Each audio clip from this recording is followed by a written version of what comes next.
बाकायदा क्लिप भेज के ये कह रहे थे कि हम पूरी व्यवस्था संभाल लेंगे, हमारे पास तो सारे संविदा के लोग हैं, हमारे पास तो पूरा रेगुलर का स्टाफ है। वो जो किनारे खड़े हुए थे वो चाहते थे कि इस आंदोलन को किस तरीके से तोड़ दिया जाए, बाकायदा प्रबंधन की गोद में खेल रहे थे। मंत्री जी के यहाँ रोजाना सुबह और शाम को सजदा रेज हो रहे थे। वो लोग अब कह रहे हैं कि साहब हम तो करते फैसला तो अब 22 तक का हम ले लेते, आज तक कोई फैसला आपने करके दिखाया। 2000 में जो हड़ताल हुई थी उसमें चपरासी से लेके चीफ इंजीनियर तक हड़ताल हुई। यही लोग दलाल बन गए नरेश अग्रवाल के, इस वजह से विघटन हुआ और राज्य विद्युत परिषद की जगह पे आप विभिन्न डिस्कामों में आ गए।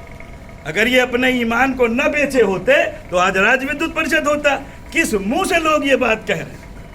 और एक नेताजी तो ये कह रहे हैं कि साहब वो तो कोई निजीकरण का मामला ही नहीं था, जबरदस्ती ये लोग लुहा लिए घूम रहे हैं। तो ये वापस क्या लिया गया, फिर ये सरकार ने वापस क्या लिया?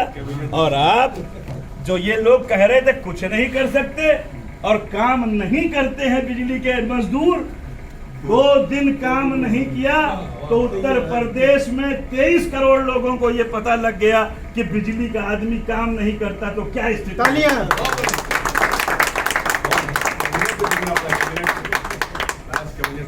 माननीय मुख्यमंत्री जी को इंटरफेयर करना पड़ा और सब कैबिनेट बना के हम लोगों को बुलाया गया तिलक हाल में। 3 बजे से 7 बजे तक मीटिंग चली, जिसमें कैबिनेट मिनिस्टर माननीय क्या नाम है सुरेश खन्ना जी थे वित्त मंत्री, और हमारे कैबिनेट मिनिस्टर जनाब पंडित श्रीकांत शर्मा जी थे।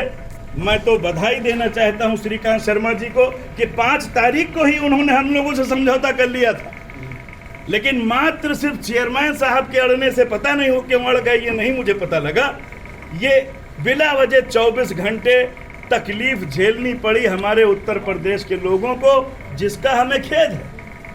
और आप देख लीजिए कि अगर हम काम नहीं करते हैं तो स्थिति एकदम आया हो गई। लेखपालों को लगाया गया कानून को, तहसीलदार और एसडीएम लगे, लेकिन सब स्टेशन के अंदर जाने की हिम्मत नहीं पड़ी किसी। 2-3 लेखपाल महिला थी, वो जब वहां पहुंची तो उन्होंने सेल्फी लेना शुरू किया कि ये वो मशीन है जिससे बिजली आती है। तो वो सेल्फी जो हमारे पुलिस के बेचारे लोग लगाए गए थे उनको कुछ समझ में नहीं आया, तो उन्होंने देखा बेंच पड़ी है उसी पे अपना सोने लगे। उन्होंने कहा ये हमरे बस का नहीं है, इसके अंदर जो जाएगा वो भगवान है मालिक। तो बिजली के मजदूरों ने ये करके दिखाया है। सिर्फ आप सारे लोगों से अपील ये है कि अब हमारे सामने एक टारगेट है, एक चुनौती है। ये 3-3.5 महीने के बाद कोई निजीकरण नहीं होने जा रहा, लेकिन इस 3-3.5 महीने में जो भी जिस काम को कर रहा है इस उद्योग में हमारा बिजली का कर्मचारी, अधिकारी और अभियंता पूरी मुस्तैदी से ये लगे 100% बिलिंग हो, और हर जगह हर फीडर पे हमारे कितने उपभोक्ता हैं वो उपभोक्ता की लिस्ट बने। आप भेजिए संविदा के लोगों को, रेगुलर स्टाफ को, एक दरवाजा खटखटाइए, तालियां, रोजाना मॉनिटर करिए कि शाम को कितने लोगों को हम लोगों ने दरवाजा खटखटाया और कितने लोगों ने पैसा आके जमा किया और कितने लोगों ने नहीं जमा किया, कितने लोगों का आईडीएफ का बिल आ रहा है, कितने का सीडीएफ का बिल आ रहा है। वो सारे मीटरों को सही करना है हमको। जो मीटर में काम कर रहे हैं उनकी जिम्मेदारी मीटर को सही करने की है, जो वितरण क्षेत्र में काम कर रहे हैं उनकी जिम्मेदारी रेवेन्यू कलेक्शन की है, बिजली चोरी रोकने की जिम्मेदारी है। तो इसलिए सब कुछ भूल के आपको उन तमाम बेईमानों के गाल पे तमाचा मारना है।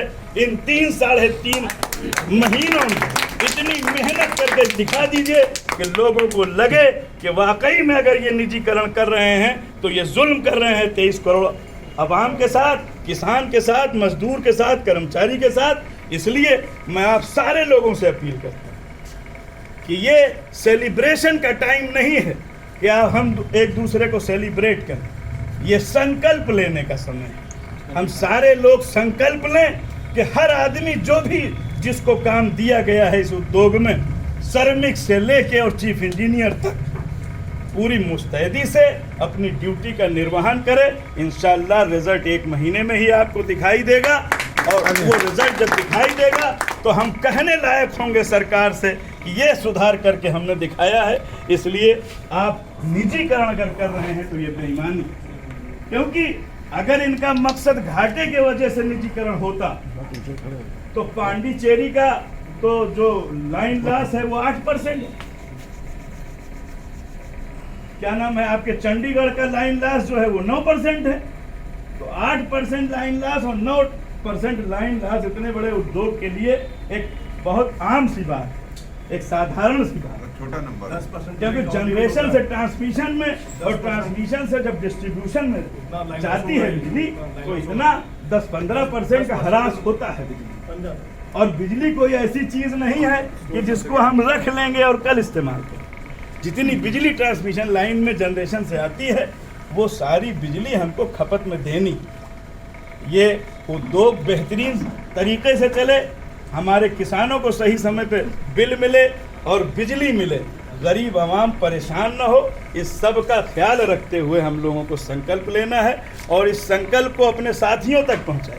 इंकलाब जिंदाबाद, जिंदाबाद जिंदाबाद, इंकलाब जिंदाबाद, जिंदाबाद जिंदाबाद। आवाज दो, एक है, आवाज दो। हम एक है। और हर चीज में हिंदुस्तान में मिलावट, कोई भी चीज आप लिखिए तो मिलावट है उसमें।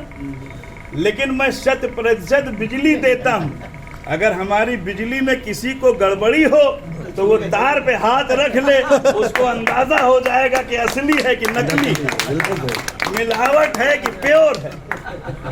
तो आप लोग बिजली के मजदूर हैं और आपने एक इतिहास लिखने का काम किया, जहां पर 88,000 दूरसंचार के कर्मचारी वीआरएस लेकर बाहर चले गए और इनकलाब का नारा तक नहीं लगा पूरे हिंदुस्तान में। जहां पर 151 ट्रेनों का निजीकरण हो गया, 2 दर्जन से ज्यादा रेलवे प्लेटफार्म को निजी घरानों को दे दिया गया और कोई उफ तक नहीं किया। यही चौधरी चरण सिंह हवाई अड्डा चला गया, 250 करोड़ रुपए अभी चंद दिन पहले इस पे लगा के बाकायदा इसको इंटरनेशनल लेवल का बनाया गया इस हवाई अड्डे, और उसके बाद अडानी को लीज पर दे दिया गया। तो सरकार की मंशा मजदूरों के और किसानों के हक में नहीं लगती है। सरकार की मंशा खाली चंद पूंजीपतियों के हक में लगती है कि पूंजीपति कैसे, आज वो अंबानी अगर एशिया का मतलब जो है नंबर 1 का है और दुनिया का नंबर 5 का है, तो कैसे ये नंबर 1 पे आ जाए। अगर ये टारगेट है तो सैल्यूट करिए इन सारे लोगों को। सारे लोग सारी तरफ से एकदम चिंता मुक्त हो जाइए, निर्भय होकर काम कीजिए, और जहां आपकी बात न सुनी जाए और जहां आपको कहीं भी काम में दुश्वारी आवे, हम सारे लोगों के नंबर आपके पास हैं। आप हमें बताइए, संघर्ष समिति एक एक मुकाम पे आपके साथ शाना बशाना रहेगी, हर मुसीबत की घड़ी में आपके साथ खड़ी रहेगी। इन्हीं बातों के साथ मैं अपनी बात खत्म करता हूँ। इंकलाब जिंदाबाद, इंकलाब जिंदाबाद, जिंदाबाद जिंदाबाद। अभी तो ये अंगड़ाई है, आगे आओ लड़ाई है, अभी तो ये अंगड़ाई है। आगे आओ